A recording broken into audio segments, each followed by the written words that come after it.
Bienvenue dans ce podcast dédié à celles et ceux qu'on entend trop peu. Ici, on donne la parole aux étudiants et étudiantes qui vivent l'université autrement. Des étudiants et étudiantes internationaux qui ont trop souvent du mal à trouver leur place. Parce qu'au-delà de la précarité financière, il existe une réalité plus silencieuse, la précarité sociale, celle qui isole, qui freine l'expression de soi, qui fait douter et qui parfois empêche de s'intégrer pleinement dans la vie étudiante. Dans chaque épisode, on ouvre un espace sûr, bienveillant et sans jugement.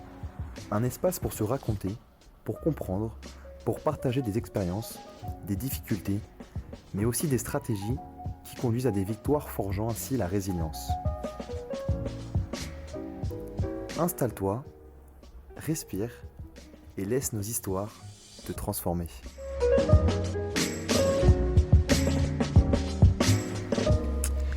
Aujourd'hui, nous avons envie de vous raconter une histoire, celle d'un étudiant qui a franchi des frontières, pas seulement géographiques, mais linguistiques, culturelles et sociales.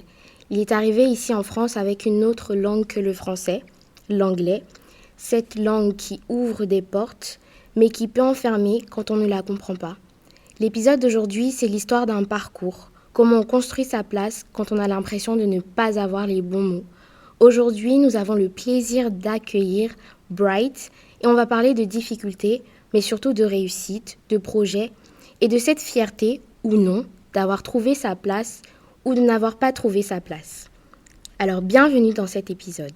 Avant de s'installer confortablement, avant de commencer l'épisode, Bright, on aimerait que tu te présentes. Donc, qui tu es, qu'est-ce que tu as fait dans la vie, quels sont tes projets? Je m'appelle Bright Madouchemou. Actuellement, je suis un étudiant chez Innov, audiovisuel.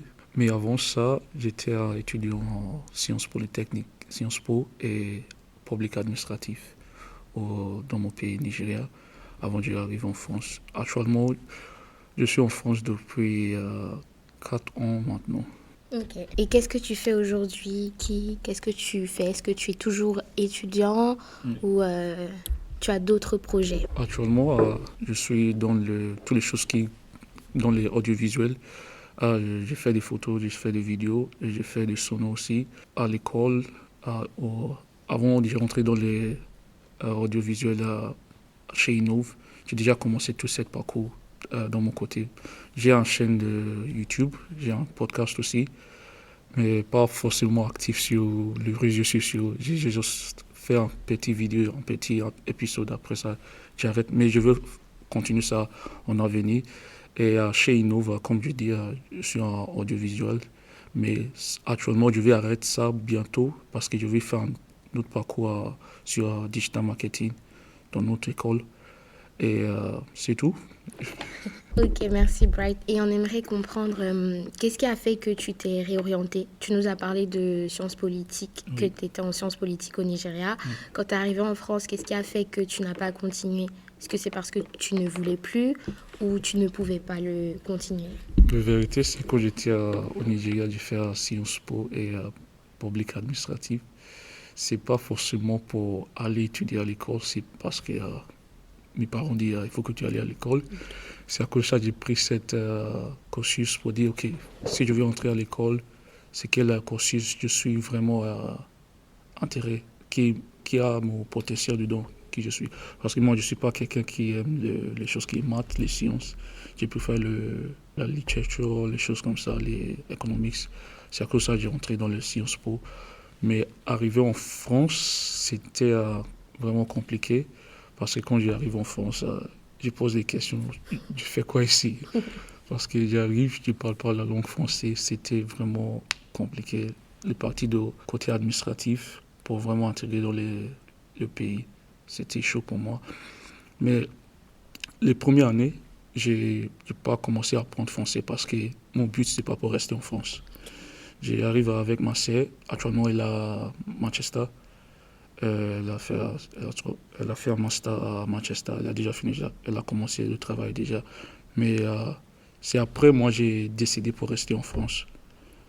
Parce que j'ai ma famille aussi. Ok.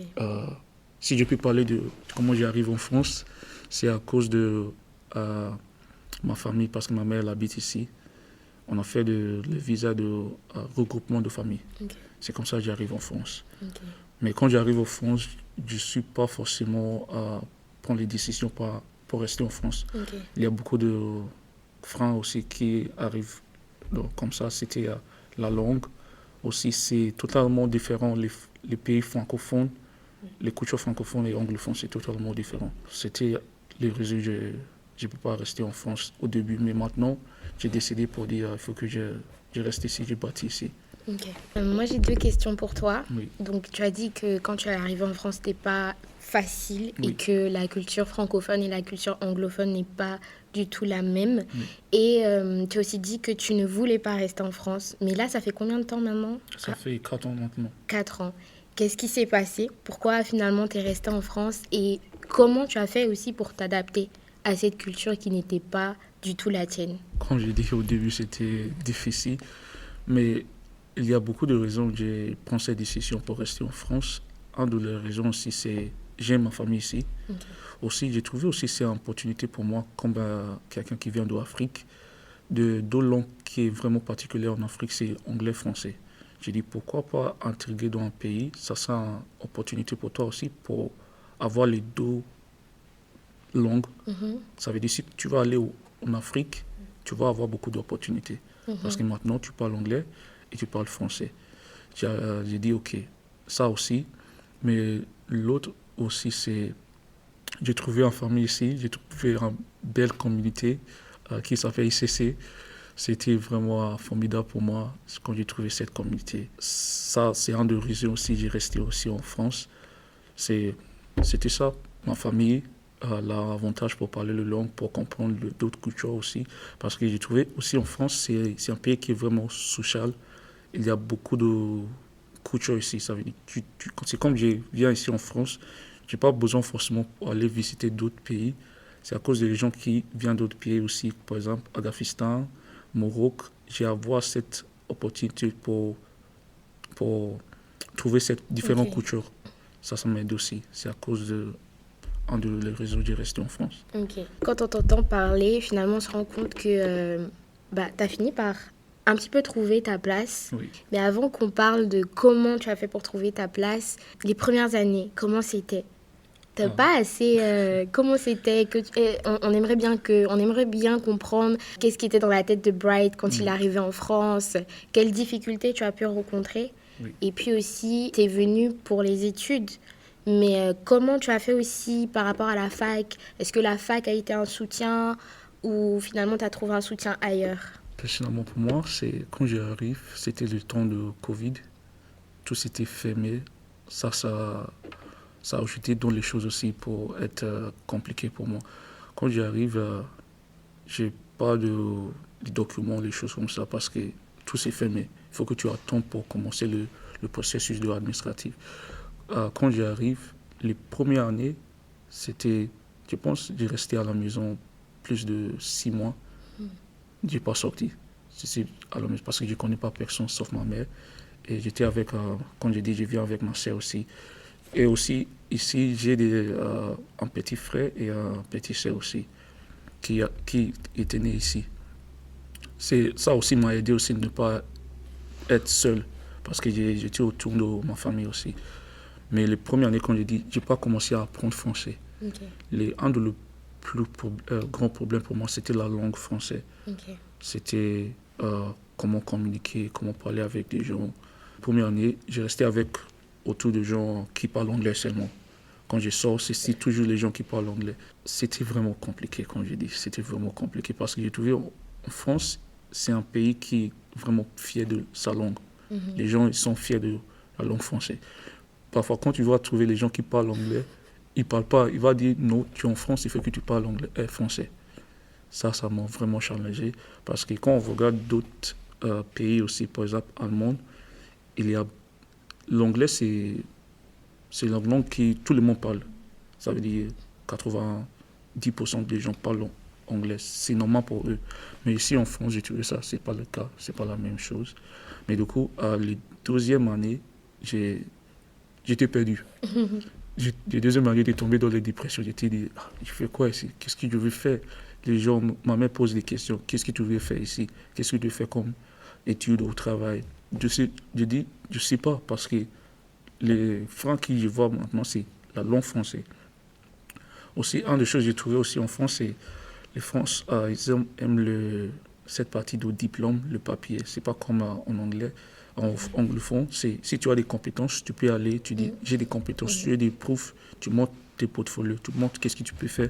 Ils vont t'apprendre dans l'entreprise. Mais ici en français, c'est quoi ton diplôme, c'est quoi ton papier? Parce que comme moi, j'ai pas fini mes études. J'ai fait seulement 2 ans en Sciences Po et public administrative. C'était compliqué pour moi. Les deuxièmes années, je dis ça, j'étais perdu, je fais rien. Après, presque à la fin de deuxième année, j'ai commencé un cours en français. C'était à éducation, formation. C'est pour apprendre les langues. J'ai commencé par B1, B2, non, A1, A2. C'était comme ça. J'ai fait ça, en train de faire ça aussi. Honnêtement, c'est pas là-bas que j'ai appris français. Ok. J'ai fait ça seulement juste pour être actif, sortir. Si je peux dire comment moi j'ai commencé à vraiment apprendre français, c'est une décision que j'ai prise. J'ai dit, si je veux rester en France, il faut que je commence à travailler sur ça. Une des choses que j'ai fait, c'est j'ai sorti dans mon zone confort. Ok. Ça veut dire j'ai allé vers les gens qui parlent français. La première chose, c'est si tu allais vers les gens qui parlent français, s'ils ont percevoir que tu parles anglais, ils vont arrêter de parler français. Ils vont commencer à parler anglais avec toi pour améliorer sur les anglais aussi. J'ai fait ça la première fois, après j'ai constaté, eux sont en train d'améliorer l'anglais, mais moi, je n'apprends pas français. À cause de ça, j'arrête de parler anglais. Ok. Ça veut dire, si tu parles pas avec moi anglais, autour de moi, je serai fâché. Ok. J'ai dit, non, parle pas anglais avec moi, parle français seulement.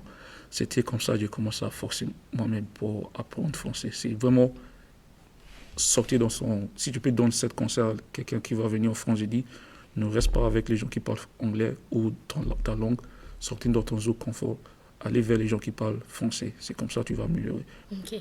Donc si je comprends bien, quand tu es arrivé, tu n'es pas directement allé en études supérieures parce que tu comprenais pas le français. Ok. Comment tu as fait, comment tu as rencontré ces personnes avec qui tu as appris le français? Comment tu es allé vers eux? Comment tu t'es présenté? Parce que je sais qu'une crainte quand on est étudiant étranger, quand on vient d'arriver, c'est d'aller vers les autres. En fait, on a tellement conscience de notre différence culturelle, notre différence au niveau de même parfois la couleur de peau. Donc, on a vraiment cette peur aussi d'aller vers les autres. Et donc, comment tu as dépassé ta peur ou est-ce que tu es allé vers des personnes qui te ressemblaient? Parce qu'il y a ça aussi. Oui. Il y a l'idée de... je veux aller vers des personnes qui me ressemblent, je me sens plus en sécurité d'aller vers ces personnes et de pouvoir apprendre le français avec eux. Oui, dans mon cas, j'ai trouvé en communauté, ça c'est une des choses aussi qui m'a aidé aussi. J'ai trouvé en communauté qui on a les choses en commun, la même chose. Par exemple, si tu es quelqu'un qui aime le foot, tu vas aller vers les gens ça c'est une des communautés que j'ai trouvé. J'ai trouvé une équipe qui joue au foot parce que j'étais dans une équipe ici. Après ça, je ne peux pas intégrer aussi parce que je n'ai pas passé le test. C'était QRM. J'ai trouvé une équipe qui joue au foot parce qu'on a les choses en commun. À cause de ça, tu joues avec eux, tu partages avec eux. Ça aide aussi. Ça veut dire trouver quelqu'un qui est en communauté. C'est en communauté. Ce n'est pas forcément quelqu'un. Si tu veux en communauté, que tu as la même chose en commun. Ça, c'est une des choses qui m'a aidé aussi. Pour la partie de crainte, pour moi, j'ai dit, je suis peur de ça, il faut que je fasse ça. Okay. Ça veut dire, je mettre moi en face de mon crainte. C'est qu'est-ce qui m'a vraiment aidé à sortir de ça. Parce qu'actuellement, quand je dis j'étais vraiment peur de parler français, quand je commence à parler, je tremble. Okay. Il faut que je dise, attends, arrête-toi, calme-toi. Okay. Parfois, quand j'allais vers les gens, je vais acheter des choses, c'est comme je murmure, je ne peux pas parler. Je dis, on n'entend pas ce que tu dis. Après, j'ai dit, je sors mon téléphone pour être en sécurité. Il faut que tu brises cette frontière, cette mur que tu as créé pour aller vers les gens. N'utilise pas les traductions du téléphone parce que beaucoup de gens qui viennent comme ça, ils commencent à utiliser ça. Après ça devient un handicap Ça veut dire que tu ne peux pas parler, tu restes seulement avec le téléphone pour traduire. Ça, c'est pas bien aussi. Ok. C'est quoi qui faisait que tu avais peur de parler le français? Tu avais peur d'être jugé ou... Je peux dire que c'est ça aussi, parce que nous êtres humains, on est vraiment en sécurité. On a cette insécurité de beaucoup de choses. Ok. Un des choses, c'est perdre le jugement des gens, les autres. Moi, j'étais peur pour dire qu'est-ce que les gens vont penser. Ils ne parlent pas bien force. En plus, avant, ça a déjà changé. J'étais quelqu'un qui est vraiment perfectionniste. Ça veut dire que je voulais faire les choses vraiment carrées, bien. Ça veut dire que si j'ai écrit quelque chose, c'est pas bien, il faut que je réécris encore. Avec toute cette chose, ça m'a vraiment aidé à reconnaître moi-même encore ma personnalité pour dire ok, tu es peur de ça, tu es peur de parler. En plus, quand j'ai trouvé j'étais peur de parler, j'ai commencé à travailler sur ça. Ok. Ça veut dire que je commence à travailler. Les choses, c'est quand tu trouvais ça, commence à travailler sur ta crainte. En plus, ne cache pas, ne pas être timide. Tu es crainte de ça. Mais valider ça, tu dis, oui, j'avoue, je suis crainte de ça, mais je ne peux pas rester comme ça. Comment je vais sortir? C'est qu'est-ce qui m'a vraiment aidé. Ok.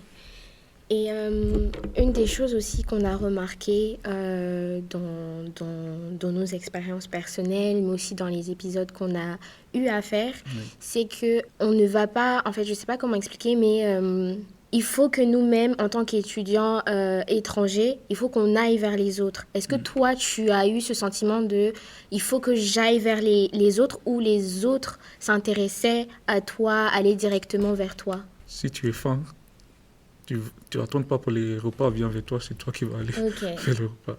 Pour moi, au début, c'était comme ça. J'étais en train de dire, je vais rester dans mon coin. Si les gens viennent pas vers moi, on reste comme ça. Mais après, je sors, comme j'ai dit, je sors dans mon zone confort. Je dis non, il faut que j'y aille vers les gens. Parce que les temps sont en train de perdre le temps. Quand je parle aller vers les gens, comment je vais savoir s'ils ont un bon cœur vers moi ou non. Il faut que j'ai tenté. C'est comme ça, j'y allais vers les gens. Si j'ai trouvé, ok, lui il est ouvert, ok, on parle, on discute. C'était comme ça. Mais au début, pour d'y rester vraiment dans mon coin. Ok. Oui. Ok. Aujourd'hui, est-ce que tu dirais que tu es pleinement intégré, tu es un tout petit peu intégré ou... Enfin, qu'est-ce que tu dirais de ton intégration en France? Est-ce que tu dirais que tu te sens parfaitement bien, ou il y a encore des choses où tu as encore le mal du pays, par exemple? Je vais dire, je ne suis pas encore totalement intégré dans la culture française. J'ai toujours en train d'apprendre la fonction de la culture française. Mais je peux dire 70%, oui, mais pas 100%. Mais 70%, oui, j'ai intégré. Parce que maintenant, je peux tourner les conversations, je peux parler, je peux exprimer, je fais toutes les choses qui sont administratives, tout seul aussi. Ça fait 1 an, quelques mois, j'habite plus chez ma mère, j'ai déménagé, j'habite tout seul maintenant. Ça veut dire que je peux faire des choses tout seul, mais ce n'est pas forcément 100%. Par exemple, quand je parle français, ce n'est pas couramment, mais je comprends quand même. Ce n'est pas comme les gens qui parlent français. Il y a des accents aussi quand je parle. Les gens trouvent ça aussi quand je parle. Mais je sais, au fur et à mesure, je vais vraiment intégrer 100%. Ok. Et quand tu es arrivé aussi, est-ce qu'il y a eu des personnes qui t'ont donné les codes sociaux, si je peux dire ça comme ça, ou la culture française? Je sais que par exemple, en France, ça c'est pas dans tous les pays, mais un exemple tout bête, l'escalator. Il faut toujours se mettre à droite, et à gauche, c'est pour les personnes qui descendent. Et ça, on le voit même quand il y a les touristes qui arrivent en été, ils se mettent à gauche et ils descendent pas forcément. Donc, est-ce que tu as eu aussi des personnes qui t'ont dit « Ah non, en France, c'est pas comme ça, c'est comme ça ». Est-ce que maintenant, tu peux te dire « Ok, j'ai compris ce qu'est la culture francophone, qui n'est pas du tout comme dans les pays anglophones ». Oui. Est-ce que tu as eu, je sais pas, un sorte de parrain qui a été avec toi? Oui. Pour moi, c'est ma mère qui a dit ça. Elle a dit, il faut que tu apprennes la langue française. C'est vraiment important, parce que si tu n'apprends pas la langue française, tu seras vraiment restreint pour beaucoup de choses. Sur les choses administratives, aussi pour le travail aussi. Ça veut dire que c'est vraiment important. La première chose, c'est apprendre la langue française. apprendre comment parler, comment exprimer, c'est important. Comme je dis, comme elle m'a dit ça, je n'ai pas forcément pris ça à cœur. J'étais en train de dire, finalement, je ne sais pas si je vais rester en France. C'est à cause de ça, les 2 premières années, je n'ai pas pris ça sérieusement. Aussi, c'est comme dit, les Français, ils ont pas vraiment ouvert. S'ils ne te connaissent pas, ils ne peuvent pas aller être ouverts avec toi. Ça prend du temps avec eux. Plus les gens en Normandie aussi. En Normandie, les Normands, au début, tu te dis pourquoi ils sont froids. Peut-être c'est à cause des climats ici. Après, j'ai constaté que ce n'est pas ça. Ils sont vraiment des gens qui sont privés. Et tu as parlé maintenant d'une communauté qui t'a aidé à t'intégrer. Donc, quand je t'entends parler, je sens que... je comprends que c'est important d'avoir un groupe, de se sentir appartenir à un groupe pour faire partie, entre guillemets, de la société ou du grand groupe dans lequel on est. Comment cette communauté t'a aidé aussi à t'intégrer? Tu m'as parlé du foot, tu m'as parlé de ICC. Est-ce qu'il y a eu d'autres communautés? Est-ce qu'il y a eu une association? Je sais qu'il y a une grande part d'étudiants sénégalais, donc il y a une grande association sénégalaise aussi. Est-ce qu'il y a une association des étudiants nigérians qui a été là aussi pour t'aider à t'intégrer et te transmettre un savoir-faire ou une manière de penser aussi?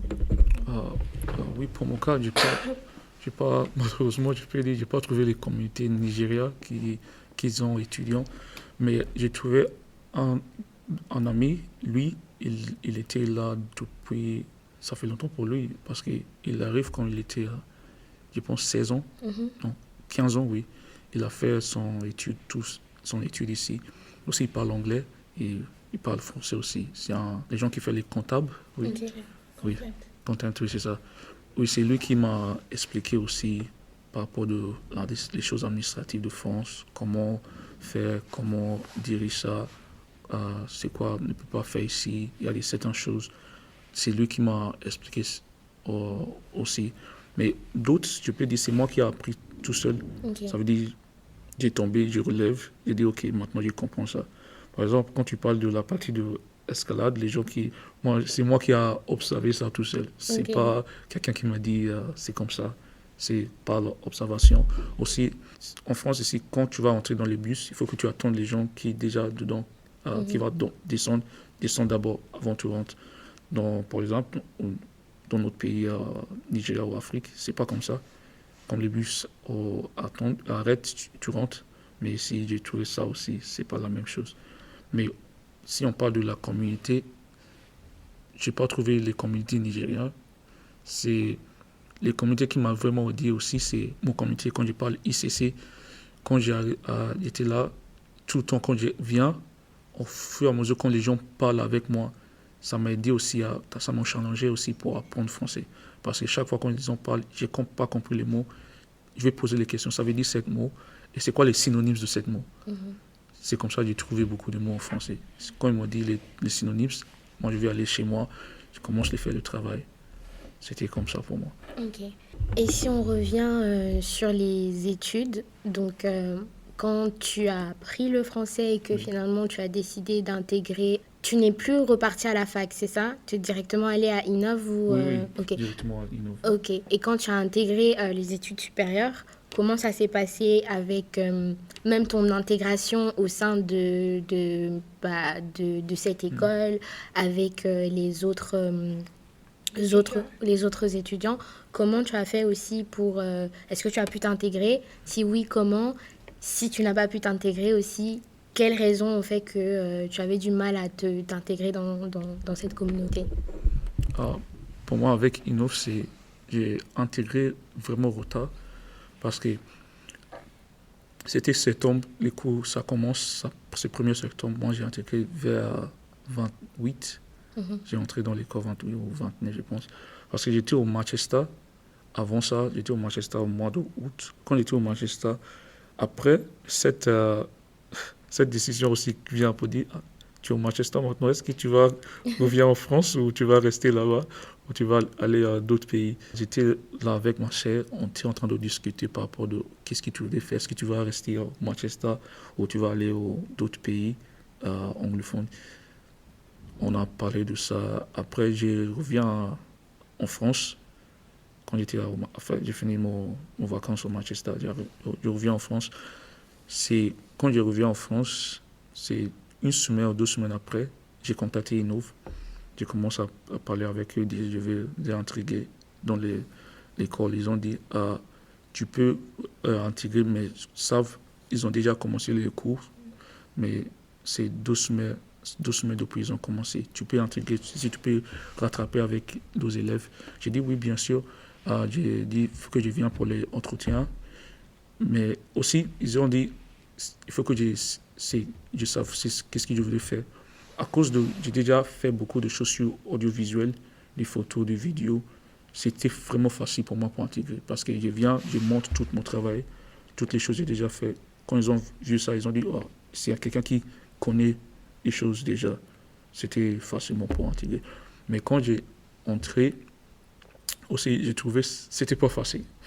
Parce qu'autour de moi, c'est les gens qui parlent français. Quand j'ai dit français, le vrai français, c'était vraiment chaud pour moi. J'ai dit, en plus, mon niveau de français était entre B1, B2. C'est pas forcément B2, c'est entre B1 et B2. Quand je commence les cours, comme les professeurs parlent, ils en parlent, je comprends. Mais quand je suis avec mes camarades, ils en parlent français. Ils en parlent vraiment vite. C'était un peu compliqué pour moi pour comprendre. 2 semaines après, j'ai commencé à être peur encore. J'ai dit, il faut que j'arrête. J'ai dit, je vais arrêter cette école. Je ne sais pas si je peux continuer. En plus, c'est vraiment cher. Comment je vais payer? C'est une école privée. Je vais payer cet montant de prix. Après, je vais faire mon cursus bien. J'ai dit, non, il faut que j'arrête. Peut-être attendre l'année prochaine encore pour reprendre. Après, j'ai parlé avec une frère dans mon communauté ICC. Il m'a dit, Bright, ça c'est un peur. Il faut que tu franchisses cette peur. C'est pas, tu as déjà, qu'est-ce que tu voulais faire? Tu dis tu veux rentrer dans les systèmes français, tu veux faire l'école ici. Maintenant tu rentres. Maintenant tu dis tu vas arrêter. Pourquoi tu n'es pas arrêté avant? Il m'a vraiment conseillé pour continuer. Après ça, j'ai continué. Quand j'ai continué, j'ai allé vers le directrice, j'ai dit, regarde mon cas. Elle a dit, elle a totalement compris. Je ne suis pas francophone, je suis anglophone. Elle a compris. À cause de ça, les professeurs dans l'école, à chaque fois quand ils vont parler, après les cours, ils vont venir vers moi pour me poser des questions. Est-ce que c'est bien passé? Est-ce que tu as compris? J'ai dit oui. Aussi, mes camarades dans mon classe aussi, ils ont compris aussi, ils savent, je ne suis pas anglophone. Parce que j'expliquais, je viens du Nigeria aussi, j'étais à Manchester, je viens d'arriver aussi en France. Après Manchester, après 2 semaines, j'ai entré dans l'école. Ils sont là aussi pour m'aider. Mais les seules choses, c'est, avant que j'arrive, ils ont déjà créé de groupes, chacun, parce qu'on travaille dans les projets. Parce que moi, j'arrive 2 semaines après, ils ont déjà créé un groupe. C'était aussi difficile pour moi pour intégrer aussi dans les groupes. Après ça, c'était les seules choses qui étaient difficiles pour moi, c'est pour intégrer dans les groupes. Parce qu'ils ont déjà créé cette communauté avec eux. C'était pas facile pour moi. Ok, Oui. Ok, merci Bright. Une dernière question. Donc déjà on voit que tu as réussi à surmonter ta peur, que en fait il faut vraiment aller vers les autres pour pouvoir trouver sa place. Une dernière question, c'est donc quel conseil déjà tu aimerais donner à un étudiant qui vient d'arriver, qui a du mal à s'intégrer, qu'il comprenne la langue ou pas? Quel conseil tu aimerais donner et aussi quel message tu aimerais transmettre, que ce soit à l'université française pour les étudiants internationaux ou même aux étudiants qui vivent ici, qui ont grandi ici, quel message tu aimerais transmettre pour qu'ils comprennent que c'est important de prêter attention à cette problématique? Le premier conseil, je veux dire à quelqu'un qui vient si c'est la personne qui ne qui vient d'autres régions, par exemple, quand j'ai dit anglophone, qui ne parle pas français, au début, ça sera vraiment difficile pour toi, pour vous. Ça sera vraiment difficile, il faut que tu comprennes ça.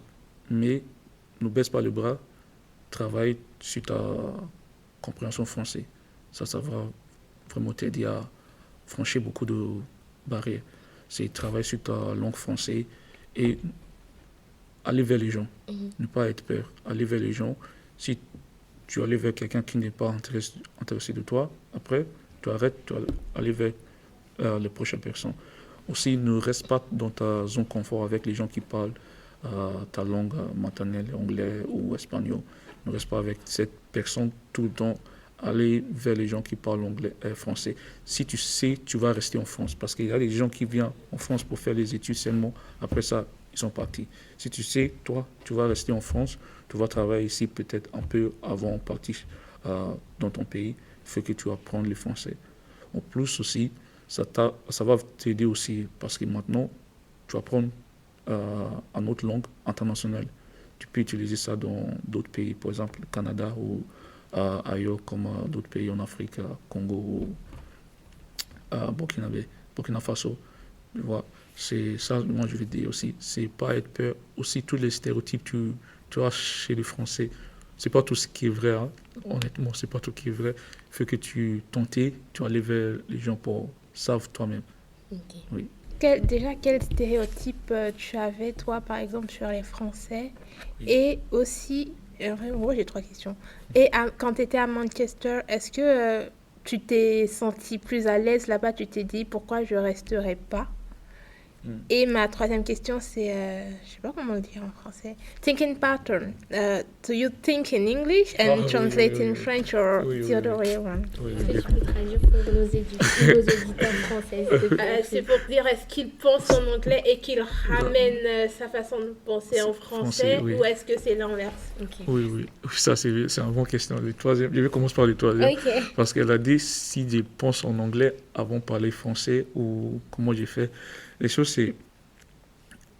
Ça, c'est un de astuces que je peux donner à quelqu'un qui va apprendre français. C'est ne pense pas dans ta langue maternelle si tu vas apprendre une nouvelle langue. Essaye à penser dans les langues que tu commences à apprendre après. Si tu vas apprendre français ou espagnol, pensez en français, espagnol, pas dans ta langue maternelle. Parce qu'au début, tu vois, français et anglais, c'est pas la même chose. Les conjugations, les consonantes ou les voix, c'est avant, derrière, c'est différent.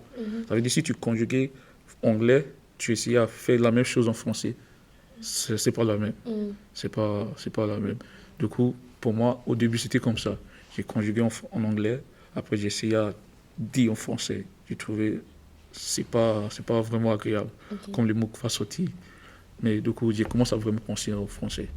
C'est penser en français et les choses qui m'ont vraiment aidé, c'est la lecture. Commence à lire en français. Parce que pas forcément écouter les musiques, ça c'est bien. Mais quand tu lis, parce que ta cerveau est en train de travailler, tes yeux en train de travailler, tu es en train de réfléchir dans les mots, tu es en train de lire dans les livres. Ça c'est une des choses qui m'a aidé aussi, c'est lire en français. Si je peux parler de la deuxième question, c'est stéréotypes, c'est ça? Oui, que tu avais. Oui. Les stéréotypes pour moi, c'était le français, c'était un pays flamboyant, les fashions, les choses comme ça, tout le monde d'habiller bien, on voit les modes.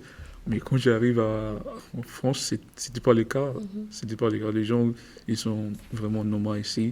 Moi, j'étais pensé, c'est les gens portent les choses haute qualité comme les Chanel, les Louis Vuitton, les choses comme ça. Quand j'arrive, j'ai dit non. Toutes ces choses, c'est les choses qu'on voit dans les films, hein, c'est pas vrai. Aussi, les Français, les bis, c'était vraiment choquant pour moi. C'était parce que quand j'arrive, bis, j'ai dit, ça c'est quoi? Après, j'ai intégré avec ça, c'était facile. Mais aussi, il y a des gens qui disent les Normands ici, ou les Normands ici, ils ont vraiment fermé. Moi, je n'ai pas trouvé ça comme ça. Mais au début, je pense que c'était comme ça. Après, je comprends si ils ont, les gens ne te connaît pas, oui, il ne peut pas ouvrir vers toi. Il veut que ça prenne du temps avec eux. Oui. Et les premières questions, c'était... Quand tu étais à Manchester. Oui, en vrai, quand j'étais à Manchester, j'étais dit, il faut que j'y reste. Il faut que j'y reste. Mais après, quand j'ai réfléchi, parce qu'à Manchester, c'est vraiment facile. J'ai ma sœur là-bas, ils ont parlé anglais, tout c'était facile. Mais j'ai dit non, j'ai déjà commencé, pourquoi arrête maintenant? Parce que je sais, si j'ai resté en Manchester, je vais perdre, apprendre la langue française. C'est comme j'ai en train de rester dans mon zone confort encore. Aussi, ma famille ici, ça serait difficile pour moi pour voir ma famille. Merci Bright. Et juste dernière question.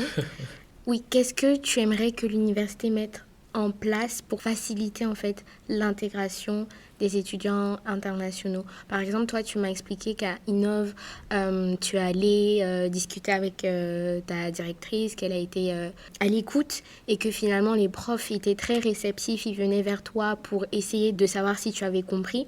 Mais à l'université, c'est pas forcément le cas.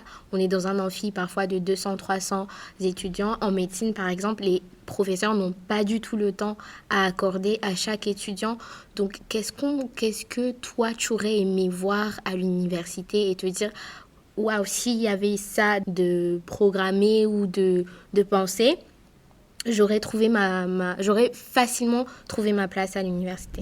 Pour moi, je pense que si les facultés peuvent mettre en place un cursus ou un programme pour les gens étrangers, pour vraiment faciliter leurs tâches pour intégrer dans le système français. Parce que beaucoup de gens qui viennent comme ça, c'est eux qui sont en train de débrouiller tout seuls pour trouver leur place. C'est difficile pour eux. S'ils peuvent mettre les choses en place pour dire, ça c'est un centre pour les étudiants internationaux, ça c'est un club ou un groupe pour les étudiants nationaux qui ne parlent pas français pour aider à intégrer dans le système français. C'est les choses administratives aussi et la langue aussi. Donc, merci beaucoup pour ta participation. C'était un plaisir de te recevoir. Donc, merci pour ton témoignage, pour ton regard sur l'intégration et pour cette belle preuve en fait que l'intégration, ce n'est pas s'effacer, mais c'est aller vers les autres, découvrir les autres et puis finalement trouver sa place en restant soi-même. Donc, merci beaucoup Bright, merci à Ursule et on se retrouve dans le prochain épisode. Merci à tous de nous avoir écoutés.